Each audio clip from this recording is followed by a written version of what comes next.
Assalamualaikum warahmatullahi wabarakatuh. Sebelum saya menjelaskan PowerPoint saya akan memperkenalkan diri. Nama saya Nahjatun Nahdi MR, NPM 1975-10215, kelas 6A Kriminologi, mata kuliah Organized Crime, dosen Rizky Novarizal Esos MKrim.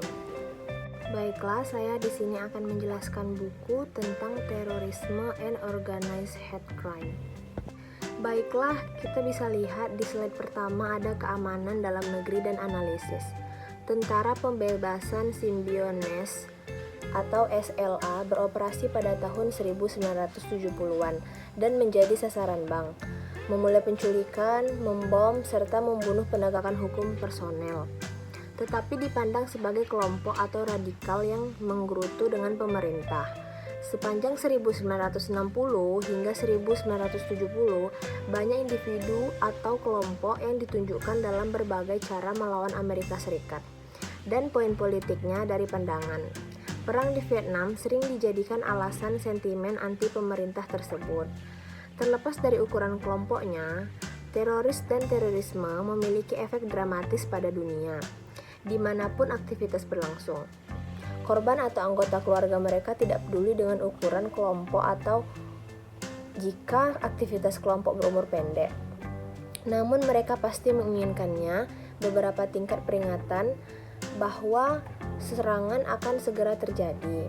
Walaupun pemerintah Amerika Serikat tidak dapat memberikan sistem peringanan berdasarkan intelijen untuk seluruh dunia, mampu merancang dan menerapkan sistem United negara yang dikenal sebagai sistem penasihat keamanan dalam negeri. Baiklah, di slide kedua ada keamanan dalam negeri yang ditentukan. Sama seperti mendefinisikan terorisme, aktivitas teroris atau teroris keamanan dalam negeri memiliki banyak arti bagi orang yang berbeda. Pemerintahan Federal Amerika Serikat yang menentukan keamanan dalam negeri sebagai berikut. Keamanan dalam negeri adalah upaya nasional bersama untuk mencegah serangan teroris di Amerika Serikat, mengurangi ketentaraan Amerika terorisme, dan meminimalkan kerusakan dan pulih dari serangan itu memang terjadi. Terlepas dari bagaimana keamanan dalam negeri, didefinisikan ancaman teroris bisa datang dari mana saja. Berdasarkan laporan strategi nasional, pemberantasan terorisme, ancaman terorisme bersifat fleksibel, transnasional, dimungkinkan oleh modernitas teknologi, dan ditandai dengan interkonektivitas yang longgar di dalam dan di antara kelompok-kelompok ini beroperasi pada 3 tingkat. Tingkat pertama terdiri dari yang beroperasi dalam satu negara dan memiliki jangkauan terbatas. Tingkat kedua terdiri dari organisasi teroris yang beroperasi secara regional. Ini operasi melampaui setidaknya satu batas internasional. Yang ketiga yaitu tingkat organisasi dengan jangkauan global. Operasi mereka mencakup banyak hal wilayah dan jangkauannya bisa global. Lalu di sini ada sistem penasehat keamanan dalam negeri. Sistem penasehat ini dilembagakan pada Maret 2002 oleh pemerintah Federal Amerika Serikat untuk memberikan tingkat kesadaran tentang kemungkinan calon teroris, serangan terhadap pemerintah negara bagian dan lokal serta warga negara biasa. Terlepas dari mereka lokal, penentuan setiap tingkat diputuskan oleh pejabat tinggi pemerintah berdasarkan berbagai informasi dan intelijen yang diterima dan diperkuat oleh banyak sumber di seluruh dunia. Lalu di sini ada kondisi rendah atau hijau. Kondisi ini diumumkan ketika resiko serangan teroris rendah. Federal Department dan lembaga harus mempertimbangkan tindakan umum berikut. Selain langkah-langkah perlindungan khusus, lembaga yang mereka kembangkan dan melaksanakan. Yang pertama, memperbaiki dan melatih jika sesuai tindakan perlindungan yang telah direncanakan sebelumnya. Yang kedua, memastikan bahwa personel menerima pelatihan yang tepat di tanah air, sistem penasehat keamanan, dan pada departemen khusus yang telah direncanakan sebelum atau langkah-langkah perlindungan badan. Yang ketiga, melembagakan proses untuk memastikan bahwa semua fasilitas yang diatur sektor-sektor secara teratur dinilai untuk ketentaraan terhadap serangan teroris, dan semua tindakan yang wajar diambil untuk mengurangi ketentaraan ini. Baiklah, di sini ada kondisi tinggi atau kuning. Kondisi tinggi diumumkan ketika ada resiko teroris yang signifikan serangan. Selain tindakan perlindungan yang diambil dari ancaman sebelumnya, kondisi departemen dan lembaga federal harus mempertimbangkan hal berikut. Tindakan umum, selain tindakan perlindungan yang mereka inginkan dan kembangkan, mereka menerapkan yang pertama, meningkatkan pengawasan lokasi kritis. Yang kedua, mengordinasikan rencana darurat jika sesuai dengan yurisdiksi terdekat. Yang ketiga, menilai apakah diperlukan karakteristik yang tepat dari ancaman perbaikan lebih lanjut dari tindakan perlindungan yang telah direncanakan sebelumnya. Yang keempat, ada menerapkan jika sesuai kontingensi dan tanggapan darurat rencana. Kondisi tinggi atau orange.